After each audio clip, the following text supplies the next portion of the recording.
बलिदान की परतें। इस कहानी को सुनकर तुम समझोगे कि बड़े फैसले कैसे लेने पड़ते हैं। कहानी सुनाते हैं राजीव अग्रवाल। दोस्तों, कभी कभी जिंदगी हमसे वो चीजें मांग लेती है जिन्हें देना सबसे मुश्किल होता है। आज एक ऐसे ही फैसले की दास्तान है। मैंने ये कहानी उस गांव में सुनी थी जहां सतलुज का पानी सीधे पहाड़ों से गिरता है। गांव का नाम था झाबर और वहां रहता था एक किसान। नाम था दयाल सिंह।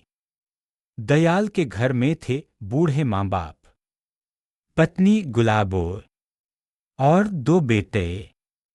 बड़े का नाम था गुरबख्श, छोटा था लखविंदर।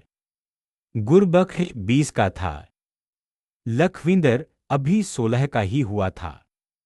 दोनों ही खेत में बाप के साथ काम करते। घर में खुशहाली थी। खेतों में गेहूं की बालियां सोने जैसी चमकती थीं। उस साल अकाल पड़ा। पहले पानी कम हुआ, फिर बारिश ने पूरी तरह मुंह मोड़ लिया। सतलुज की धारा सूखने लगी। खेतों में दरारें पड़ गईं। गांव के बुजुर्गों ने पंचायत बुलाई। सब लोग इकट्ठा हुए। पता चला कि पास के 2 गांवों में से एक को छोड़ना होगा ताकि बाकी बचे रहें। सरपंच बोले, हमारे पास पानी सिर्फ 2 गांवों के लिए है, तीसरे को खाली करना होगा। पहला गांव था झाबर, दूसरा था धारोवाली, तीसरा था चक्का। चक्का सबसे छोटा था। वहां सिर्फ 50 घर थे। झाबर में थे 200 घर, धारोवाली में 300। पंचायत का फैसला आया, चक्का खाली करो ताकि झाबर और धारोवाली बच जाएं। दयाल सिंह के घर का बड़ा बेटा गुरबख्श चक्का गांव में शादी करना चाहता था। वहां रहती थी उसकी मामे की बेटी सुरजीत। दोनों एक दूसरे से प्यार करते थे। जब ये फैसला सुनाया गया तो गुरबख्श ने पिता से कहा, पापा, हम चक्का वालों की मदद कर सकते हैं। हमारे खेतों में थोड़ा पानी बचा है, हम उसे वहां भेज दें। दयाल सिंह ने सिर हिलाया। बेटा, ये पानी हमारे गांव के लिए है। अगर हमने दिया तो हमारे अपने लोग मर जाएंगे। गुरबख्श चुप हो गया, लेकिन उसकी आंखों में आंसू थे। वो सोच रहा था सुरजीत को। 2 दिन बाद चक्का गांव के लोगों ने घर खाली करने शुरू कर दिए। वे लोग झाबर और धारोवाली में आकर बसने वाले थे, लेकिन उनके घर, उनकी यादें, उनकी जमीन सब वहीं छूट जाते ही। सुरजीत का परिवार भी आया। वे लोग झाबर में रहने लगे। गुरबख्श ने उनकी मदद की, लेकिन दोनों के बीच अब वो बात नहीं रही जो पहले हुआ करती थी। कुछ महीने बाद हालात और बिगड़े। अब झाबर और धारोवाली में से भी एक को छोड़ना होगा, क्योंकि पानी सिर्फ एक गांव के लिए बचा था। दोनों गांवों की पंचायतें मिली। सरपंचों ने फैसला किया, धारोवाली बड़ा है, वहां ज्यादा लोग हैं, इसलिए झाबर खाली करो। दयाल सिंह का पूरा परिवार सन्न रह गया।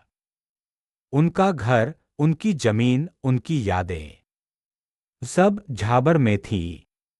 गुलाबो रोने लगी, हमारे बच्चों की शादी यहीं होनी थी।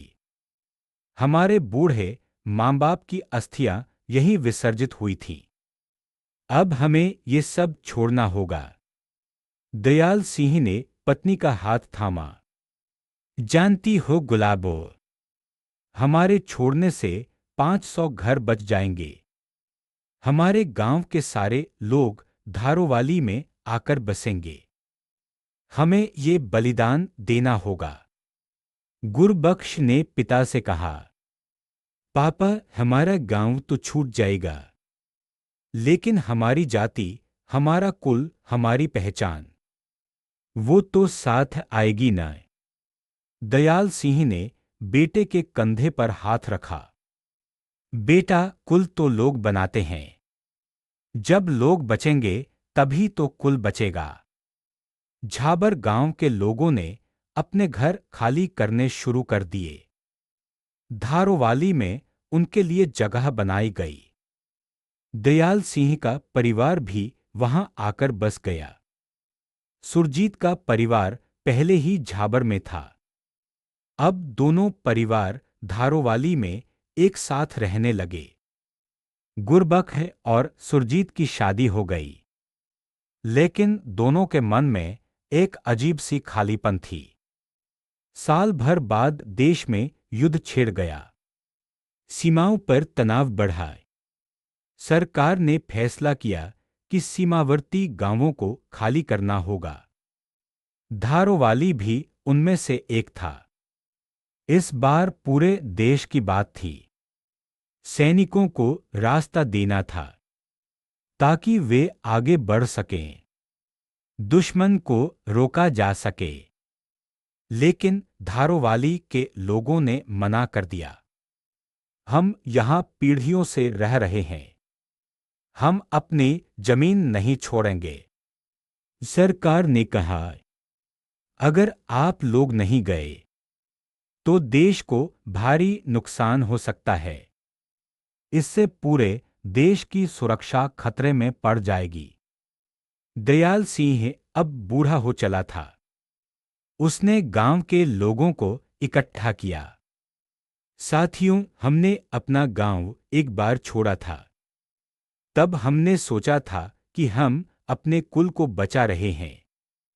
अब हमें अपना देश बचाना है। अगर देश नहीं रहा तो हम भी नहीं रहेंगे। लोगों ने पूछा, दयाला, तुम्हारे बच्चे यहां पले बढ़े हैं, तुम्हारी पोती पोते यहीं होंगे, तुम सच में ये सब छोड़ना चाहते हो? दयाल सिंह ने गहरी सांस ली। मैंने अपने जीवन में सीखा है कि बड़ी चीज के लिए छोटी चीज देनी पड़ती है। पहले मैंने अपने प्रेम को छोड़ा, फिर अपना गांव छोड़ा। अब मुझे अपना देश बचाना है। ये सबसे बड़ा बलिदान है। लेकिन ये सिर्फ मेरा नहीं, हम सबका फैसला है। धारोवाली के लोगों ने अंततः हामी भर दी। वे लोग भीतर के इलाकों में जाकर बस गए। सैनिकों ने वहां कैंप बनाया और देश की रक्षा की। दयाल सिंह का परिवार अब एक नए शहर में था। वह न तो उनका गांव था, न उनकी जमीन, न उनकी यादें। गुरबख्श ने एक दिन पिता से पूछा, पापा, हमने सब कुछ खो दिया। पहले मैंने सुरजीत को पाने की उम्मीद खोई, फिर हमारा गांव छूटा, अब हमारा देश भी पीछे छूट गया। हमने क्या पाया? दयाल सिंह ने मुस्कुराकर कहा, बेटा, हमने खुद को पाया है। जब हमने अपने प्रेम को छोड़ा, तब हमने सीखा कि प्यार सिर्फ एक इंसान के लिए नहीं होता। जब हमने अपना गांव छोड़ा, तब हमने सीखा कि घर जमीन नहीं, लोग होते हैं। और जब हमने अपना देश छोड़ा, तब हमने खुद को पाया, क्योंकि हमारी आत्मा तो हमारे साथ है। वो न तो गांव में रहती है, न देश में। वो हमारे अंदर रहती है। लखविंदर, जो अब जवान हो चुका था, वो आगे बढ़ा। पापा, तो क्या हमने जो कुछ भी खोया, वो सब बेकार गया? दयाल सिंह ने सिर हिलाया। नहीं बेटा, हमने जो खोया वो हमारे अंदर एक नई समझ पैदा कर गया। हमने सीखा कि बड़े फैसले आसानी से नहीं लिए जाते। इंसान को अपने से बढ़कर सोचना पड़ता है। पहले मैंने सोचा कि मैं अपने कुल को बचा रहा हूं। फिर लगा कि मैं अपने गांव को बचा रहा हूं। फिर लगा कि मैं अपने देश को बचा रहा हूं। लेकिन असल में मैं अपनी आत्मा को बचा रहा था। क्योंकि जब मैं मरूंगा तो मेरे साथ मेरी आत्मा जाएगी। न मेरा गांव, न मेरी जमीन, न मेरा देश। गुरबख्श ने पिता का हाथ पकड़ा। पापा, अब मैं समझाए। हमने जो कुछ भी छोड़ा वो हमारे लिए नहीं था। वो हमसे बड़े लोगों के लिए था। और जब हमने उनके लिए छोड़ा तो हमने खुद को ऊंचा कर लिया। दयाल सिंह की आंखों में आंसू आ गए। हाँ बेटा, यही सच है। तुमने अपने प्रेम को छोड़ा तो तुमने सीखा कि प्यार सिर्फ लेना नहीं होता, देना भी होता है। तुमने अपना गांव छोड़ा तो तुमने सीखा कि घर जगह नहीं, भावना होती है। और जब तुमने अपना देश छोड़ा तो तुमने खुद को पा लिया। क्योंकि तुम्हारी असली पहचान तुम्हारी आत्मा है। वो तुम्हारे साथ ही चलती है। जहां तुम जाओगे वही वहां होगी। सारांश। दोस्तों, हमने आज दयाल सिंह की कहानी सुनी। उसने पहले अपने प्रेम को छोड़ा, फिर अपना गांव छोड़ा, फिर अपना देश छोड़ा। लेकिन हर बार उसने खुद को पाया। यही जीवन का सच है।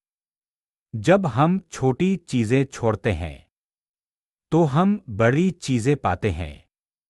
लेकिन सबसे बड़ी चीज है हमारी आत्मा। जब हम अपने से बढ़कर सोचते हैं तो हम अपनी आत्मा को बचाते हैं। इसलिए याद रखना, कभी कभी हारना जीतना होता है और कभी कभी खोकर ही हम पाते हैं अपने असली आप को। अगर वीडियो पसंद आया तो वन वे चैनल को सब्सक्राइब जरूर करें। आपका एक सब्सक्राइब हमारा हौसला बढ़ाता है।